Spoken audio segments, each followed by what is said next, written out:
Uyu munsi turi kuwa 22 Mutarama, turahimbaza abatagatifu Vincent, Anastasi, Gaudensi, Vincent Paroti na Laura. Kumwe nanjye Dani, iyo ni Kiliziya imwe. Tugiye kureba amateka ya Mutagatifu Vincent Paroti, umusaserdoti. Mutagatifu Vincent Paroti yavukiye mu Butaliyani ku 21 Mata 1795. Yabatijwe bukeye bw'umunsi yavutseho.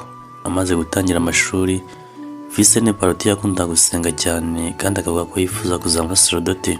Imana rero yaje kumutorera ubusaserdoti, yiga filozofiya na teolojiya. Yahawe ubusaserdoti ku wa 16 Gicurasi 1818.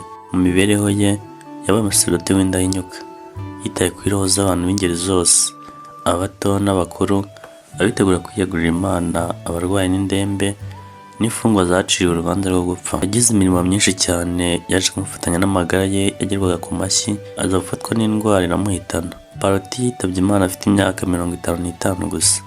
Mu mibereho ye yakoze igikorwa gikomeye cy'ingenzi. Ashinga mu mwaka w'1835 urugaga rw'iyogezabutumwa gatolika ruhuriwemo n'ingeri zose z'abakristo, abarayiki, abihaye Imana n'abasaserdoti. Imiryango imwe igize urwo rugaga ari umuryango w'abapadiri n'abafurere, Société de l'Apostolat Catholique Parentin, n'ababikira, Sere Missionnaire de l'Apostolat Catholique. Mutagatifu Vincent Paroti, udusabire. Turahimbaza kandi Mutagatifu Anastasi. Magudanti yari umusirikare wo mu ngabo z'umwami Kislowe mu Buperisi. Yarabatijwe yitwa Anastasi nyuma aza kuba umunaki i Yerusalemu. Umunsi yafungiwe i Kayizariya ya Palestina arababazwa, hanyuma ashyikirizwa umwami w'Umuperisi wari muri Asiriya, maze ategeka ko yicwa. Umutwe we wajyanywe i Roma, hanyuma abikwa ahabigenewe muri Kiliziya yamwitiriwe hamwe na Mutagatifu Vincent wahowe Imana wo muri Espanye. Mutagatifu Anastasi, udusabire. Turahimbaza kandi Mutagatifu Vincent wahowe Imana. Vincent bivuga mutsinzi. Mutagatifu Vincent yavukiye i Huesca muri Espanya, aho arangije amashuri. Yaherewe ubudiyakoni muri diyoseze y'iwabo i Saragossa. Kuva ubwo yatangiye imirimo y'iyogezabutumwa muri diyoseze, akaba umuhanga cyane mu kwigisha. Valeri wari umwepiskopi wa diyoseze, aho atangiriye kugira intege nke, yamusabye kujya yigisha mu mwanya we kuko yamubonagamo ubushobozi buhanitse mu kwigisha. Ku ngoma ya Diocletian, umwami w'abami b'Abaromani, itotezwa ry'abakristo ryarakomeye cyane. Decian wari umutware w'Abaromani muri Espanya, yafashe uwo musaza Valeri amufunga n'umudiyakoni we Vincent.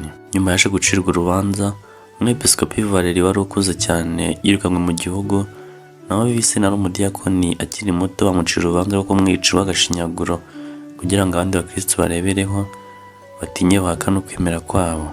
Imbere y'abategetsi, Vincent yakomeje kugaragaza ubuhamya bwe bw'umukristo nyawe, maze amagambo ye akarushaho kubarakaza. Nubwo bategeka ko bamuboha amaboko n'amaguru, bamurambika ku ibuye, banyukanyukiragaho imizabibu, bakamujambaguza imigera y'amacumu atyaye umubiri wose. Nyuma bamurambitse ku gitanda cy'ibyuma, bacana umuriro ukaze munsi yacyo. Nubwo bamugiraga nabi, nigeze acibwa irangi n'ububabare bukabije, ahubwo akabasubiza bereka ko nta cyatuma ahakana ukwemera kwe. Yabasubizaga aseka aririmba, ndetse igihe Dacian amubajije ati nubona ko ugiye gupfusha ubusore bwawe ubusa, ndagushishikariza guhakana Kristo nkakugorora ikuzo. Nuko Vincent aramusubiza ati icyo ninya si ububabare, ahubwo ndatinya amagambo yawe yuzuye ubumara nk'ubw'inzoka y'imiri. Umuriro umaze kuzima, baramuterura bamujugunya mu buroko, ari nawe yaguye iryo joro amaze no gupfa. Umunsi Dacian watsinzwe ashaka no kwihimura ku murambo wa Vincent. Yategetse ko bamujugunya ku gasozi ngo inyamaswa zimurye, ariko ikiyone kiyemeza kurinda umurambo we. Nyuma yaho yategetse ko umurambo bawuhambiraho ibuye rinini bakawujugunya mu nyanja, ariko abasare babikoze umurambo wabatanze ku nkombe y'inyanja. Vincent mutagatifu yabonekeye umugore w'umukristokazi amubwira aho umurambo uherereye, nuko umugore akingura Vincent mu cyubahiro. Ngiyi imitabarukire y'iyo ntwari yahowe Imana ari mu kigero cy'imyaka 22 y'amavuko. Abatagatifu twizihije none, mudusabire.